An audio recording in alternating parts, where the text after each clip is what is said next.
Praise the lord. ప్రియులరా, ఈ యొక్క ఉదయకాల సమయంలో దేని వాక్యాన్ని చదువుకుందాం. ఎహెజ్కేలు గ్రంథము 47వ అధ్యాయం 9వ వచనం. ఎజికేల్ 47:9.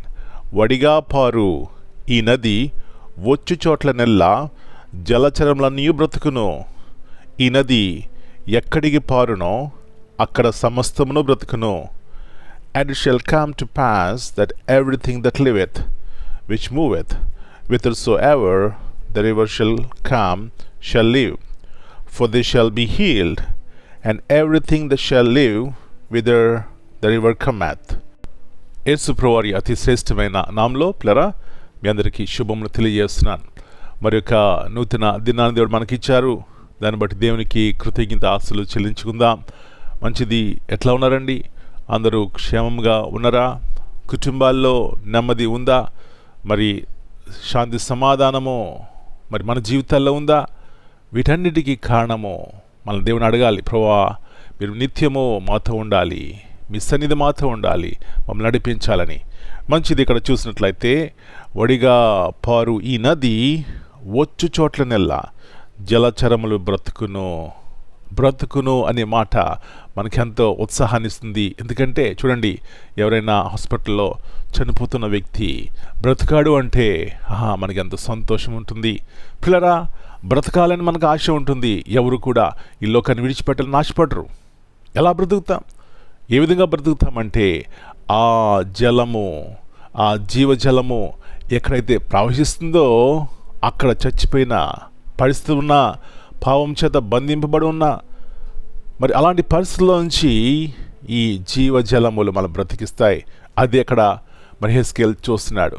అక్కడ చూసినట్లయితే ఆ నీరు ఎక్కడైతే ప్రవహిస్తుందో అక్కడ జలచరం అన్నీ బ్రతుకుతున్నాయంట. నా ప్రియుడా, నా ప్రియ సహోదరి, ఉదయకాల సమయంలో ఈ జీవజలములు ఇచ్చేదెవరంటే నా యేసయ్య, నా ప్రభువు. ఆయన కృపగల దేవుడు, ప్రేమగల దేవుడు. విలువైనటువంటి ప్రేమను నీ కొరకు, నా కొరకు ఆ కలవరిలో చూపెట్టిన ఆయన, ప్రాణమిచ్చిన ఆయన, తిరిగి లేచిన ఆయన. కాబట్టి ఆయన ఎదుట సాగిలపడి, ప్రభువా, నేను చచ్చిపోయిన స్థితిలో ఉన్నాను, నన్ను బ్రతికించు అని అడిగినట్లయితే అడిగిన వారికి ధారాళం ఇచ్చే దేవుడు మనం బ్రతికిస్తాడు, మన కుటుంబాన్ని బ్రతికిస్తాడు. ఎలాంటి పరిస్థితిలో ఉన్నా ఆయన లేవనెత్తి ఈ లోకంలో నిలబెట్టి ప్రభు కొరకు సాక్షిగా వాడుకుంటారు. అలాంటి కృప మనందరికీ దేవుడు దయచేయను గాక. ప్రార్థన చేసుకుందాం. పరలోకమందున్న మా తండ్రి, పరిశుద్ధమైన దేవా, మరి నూతన ఉదయకాల సమయాన్ని బట్టి మీకు వందనాలు చెల్లిస్తున్నాం. మీ యొక్క ప్రేమ ఎంత ఉన్నతమైంది. చచ్చి పడిన మా జీవితాలను పాపం చేత, అపరాధముల చేత ప్రభువా, మరణంకు పాత్రమైన మమ్మల్ని బ్రతికించడానికి యేసు ప్రభువా మీ లోకంలోకి వచ్చారు. మీకు వందనాలు చెల్లిస్తున్నాం. ఆ జీవజలములు ఇచ్చారు ప్రభువా. ఈ జీవజలములు ఎక్కడైతే ప్రవహిస్తాయో అక్కడ జీవం ఉంటుంది, నెమ్మది ఉంటుంది, శాంతి సమాధానం ఉంటుంది. ఉదయకాల సమయంలో మా ప్రియుల కుటుంబాల్లో ఏదైతే ప్రభువా లేకుండా ఉంటున్నారో వారికి దయచేయండి. మీ వద్దకు వచ్చి ఈ గొప్ప జీవ జలములు కలిగి ఉండడానికి సహాయం చేయమని మనం చేతికి అప్పగించుకుంటూ మీ వాగ్దానాన్ని ప్రతి కుటుంబం నెరవేర్చండి. ఎవరైతే ప్రభువా అనారోగ్యం ఉన్నారో అని ముట్టండి, బాగు చేయండి.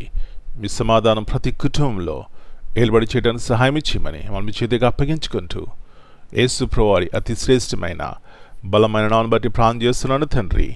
Amen. God bless you all. My dear brothers and sisters, greetings in the precious name of our Lord and Savior, Jesus Christ. Here in Ezekiel 47:9, the Bible says, "For they shall be healed, and everything shall live, whither the river cometh." This verse paints a picture of God's life-giving power. The river flowing from the temple represents God's Spirit, which brings healing, renewal, and life wherever it goes. Even the dead or barren places are revived when touched by His living water. Amen.